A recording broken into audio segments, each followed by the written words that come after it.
அமைந்திருக்கும். இது வியப்பினுடைய ஒரு உச்சக்கட்டம்.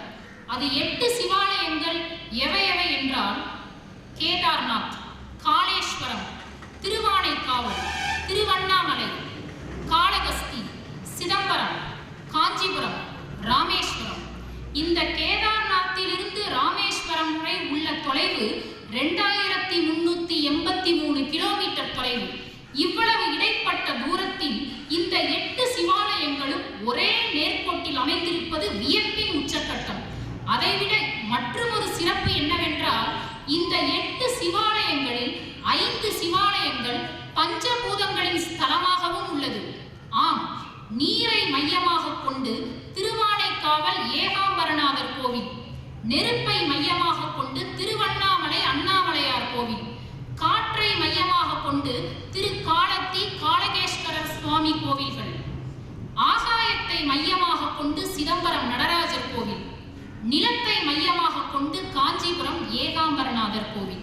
இப்படி 8 சிவாலயங்களும் ஒரே நேர்கோட்டில் அமைந்துள்ளது என்ற உண்மையை அகத்தியர் அவர்கள் 1000-2000 ஆண்டுகளுக்கு முன்பே அவருடைய பனை ஓலை சுவடியில் குறிப்பிட்டுள்ளார் என்பது வியப்பான ஒரு உண்மை.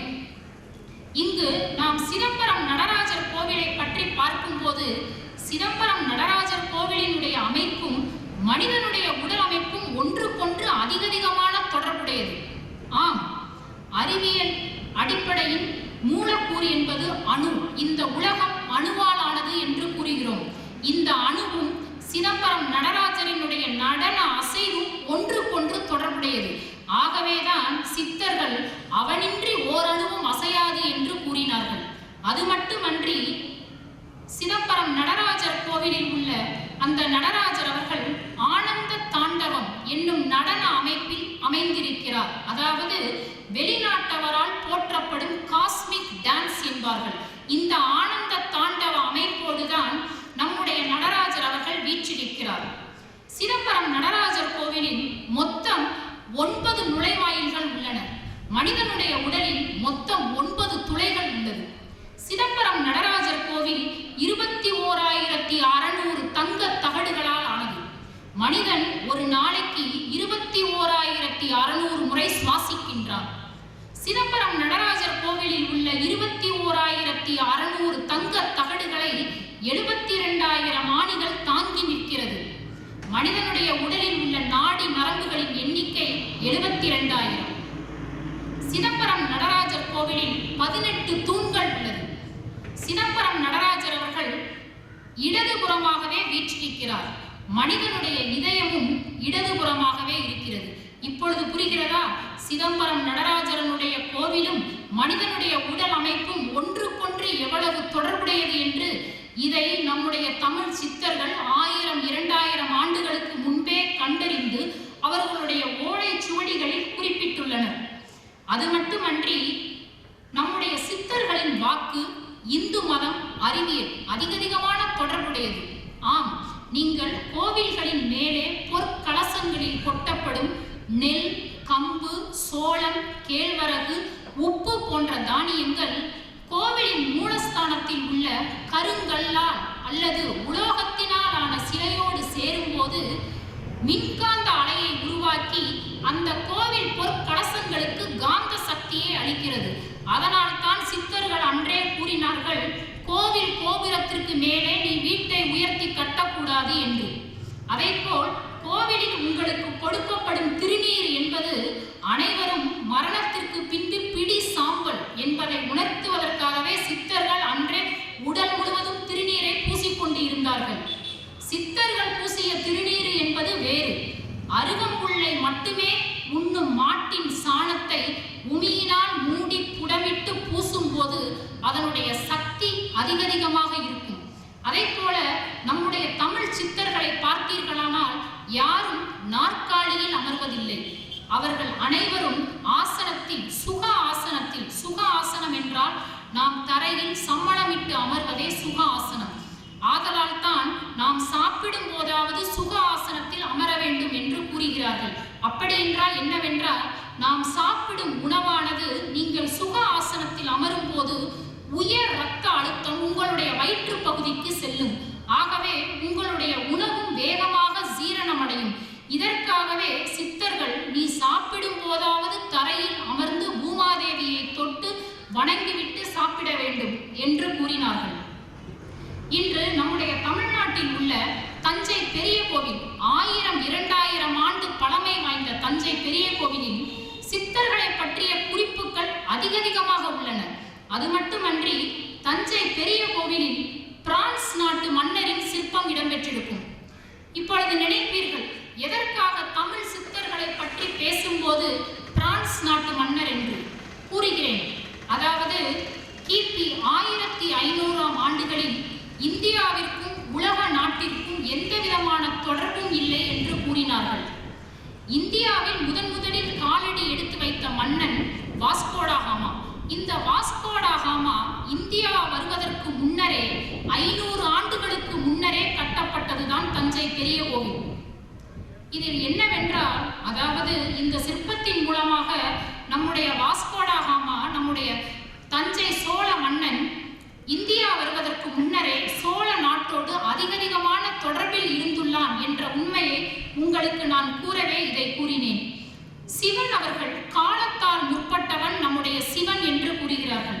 ஆம், காலத்தால் முற்பட்டவன் சிவன். எப்படி என்றால், ராமாயணத்தில் ராமன் ராவணனிடமிருந்து சீதையை மீட்டு கொண்டு வரும்போது தான் சிவனை வழிபட்ட இடத்தை ஒரு இடம் காட்டுகிறார். அதேபோல் மகாபாரதத்தில் 12ஆம் நாள் போரில் அர்ஜுனன் அவர்கள் கிருஷ்ணர் அர்ஜுனரிடம் கூறுகிறார், நீ சிவனை நோக்கி ஒரு வேள்வி யாகம் செய் என்று கூறுகிறார். ஆதலால் தான் கிருஷ்ணருக்கும் அர்ஜுனருக்கும் ராமனுக்கும் காலத்தால் முற்பட்டவன் சிவன் என்று கூறுகிறார்கள். சித்தர்களினுடைய பிரதான கடவுளாகவே சிவன் அவர்கள்தான் இருந்துள்ளார்கள். நாம் இப்படி சித்தர்களை பற்றி பேசும்போது காசியை பற்றி பேசாமல் இருக்கவே முடியாது. 1000 சித்தர்களும் முனிவர்களும் வாழ்ந்த இடம்தான் காசி. ஆதி சங்கரர் தொடங்கி தயானந்த சரஸ்வதி, விவேகானந்தர் போன்ற ஞானிகளை உருவாக்கிய இடம்தான் காசி. இன்றும் காசியில் 72,000 இந்து கோவில்கள் உள்ளன. பைரவரின் கட்டளைக்கு ஏற்ப இங்கு கருடன் பறப்பதில்லை, பள்ளி ஒலிப்பதில்லை, பூக்கள் மணப்பதில்லை, பிணங்கள் நாறுவதில்லை. இப்படி பைரவரினுடைய கட்டளைக்கு ஏற்ப இன்றும் பல செயல்கள் அங்கு நடந்து கொண்டுதான் இருக்கிறது. அது மட்டுமல்லாது நம்முடைய கலியுக மக்களின் வாழ்விற்கும் காசிவாழ் சித்தர்களின் வாழ்விற்கும் அதிகமான தொடர்பு உள்ளது. காசிவாழ் சித்தர்கள் அவர்கள் பிறந்தன இறக்கும், இறந்தன பிறக்கும். அது மட்டுமல்லாது தோன்றியது மறையும், மறைந்தது தோன்றும் என்று இப்படி காசியை பற்றி அநேக உண்மைகளை எடுத்து கூறியவர்கள் நம்முடைய தமிழ் சித்தர்கள். அது மட்டுமல்லாது நம்முடைய தமிழ் சித்தர்கள் அவர்கள் பயண போக்குவரத்திற்காக ராமர் பாலத்தையும் பயன்படுத்தி உள்ளனர். இந்த ராமர் பாலம் என்பது 5 நாட்களில் 103 குறு மலைகளினால் 34 கிலோமீட்டர் தொலைவில் கட்டப்பட்டதுதான் இந்த ராமர் பாலம். இந்த ராமர் பாலத்தை இப்பொழுது நான் ஏன் கூறுகிறேன் என்றால், நீங்கள் கணிதத்தில் படிப்பீர்கள். அதாவது ஆங்கிலத்தில் லீனியர் அலைன்மெண்ட் என்பார்கள், தமிழில் நேரியல் சீரமைப்பு என்பார்கள். இந்த நேரியல் சீரமைப்பை அடிப்படையாக கொண்டு கட்டப்பட்டதுதான் அந்த ராமர் பாலம். அதேபோல் மகாபாரதத்தில் போர் 18 நாட்கள் போர் நடக்கும். அந்த போரின் போது ஒவ்வொரு நாளும் இன்று மகவியூகம், இன்று சகவியூகம், இன்று சல்லிய வியூகம், கிரவுஞ்ச வியூகம், மகர வியூகம், பத்ம வியூகம் என்று அமைப்பார்கள். இதன் அடிப்படையும் கணிதமே. நீங்கள் கணிதத்தில் படிக்கும் எண்கணிதம், இயற்கணிதம், முக்கோணவியல், இதன் அடிப்படையும் இந்த புராணங்களே. இதை நான் இப்பொழுது எதற்காக உங்களுக்கு கூறுகிறேன் என்றால், இன்று நீங்கள் படிக்கும் ஏட்டுக்கல்வி மட்டும் என்றும் உதவாது. இன்று நீங்கள் படிக்கும் ஏட்டுக்கல்வியே 1000-2000 ஆண்டுகளுக்கு முற்பட்ட ராமாயணம், மகாபாரதம் போன்ற இதிகாசங்களிலிருந்து வந்தது என்ற உண்மையை அறிந்து கொண்டு பிறகு உங்களுடைய ஏட்டுக்கல்வியை நீங்கள் பயிலுங்கள். சித்தர்கள் அவர்கள் அநேக தானங்களையும் தர்மங்களையும் செய்துள்ளனர். மக்கள் நீங்களும் அநேக தானங்களும் தர்மங்களும் செய்ய வேண்டும் என்றும் வலியுறுத்தியுள்ளனர். ஒன்றை தெரிந்து கொள்ளுங்கள், தானம் வேறு, தர்மம் வேறு.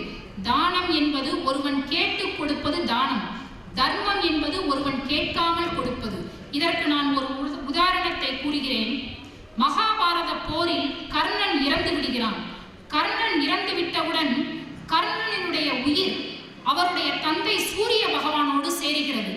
அப்பொழுது சூரிய பகவானுக்கு மனதில் ஒரு சந்தேகம் என்னவென்றால், அதிகமான தான தர்மங்களை சேர்த்து புண்ணியங்களை ஈட்டிய என்னுடைய மகன் கர்ணனை போரில் கொன்றது விதி என்று ஏற்றுக்கொள்கிறேன். ஆனால் அவர் அனைத்து புண்ணியங்களையும் கிருஷ்ணருக்கு தாரை வார்த்ததால் மிகப்பெரிய புண்ணியவான் ஆகிவிடுகிறான். அப்படி இருக்கும்போது எப்படி என்னுடைய புதல்வன் கர்ணனை மரணம் கொன்றது என்று கேட்கிறார். உடனே ஈசன் முன் தோன்றுகிறார். உன்னுடைய சந்தேகம் என்னப்பா என்று கேட்கிறார். அதை சூரிய தேவன் தெளிவுபடுத்தியவுடன் ஈசன் கூறுகிறார், உண்மைதான், கர்ணன் அநேக தான தர்மங்களை செய்து புண்ணியங்களை ஈட்டியவன் தான். ஆனால் கடைசி நேரத்தில் கிருஷ்ணர் கேட்டுத்தான் அவன் கொடுத்தான். ஆதலால் கிருஷ்ணர் தானமாக கேட்டுத்தான் பெற்றுக்கொண்டாரே தவிர கர்ணன் அதை தர்மமாக கொடுக்கவில்லை. ஆகவே அனைத்து புண்ணியங்களையும் தாரை வார்த்த பின்பு கர்ணனும் ஒரு சாதாரண மனிதனாகி விடுகிறான். ஆகவே மரணம் அவனை மிகவும் சுலபமாக தொற்றிக்கொண்டது என்று கூறுகிறார்.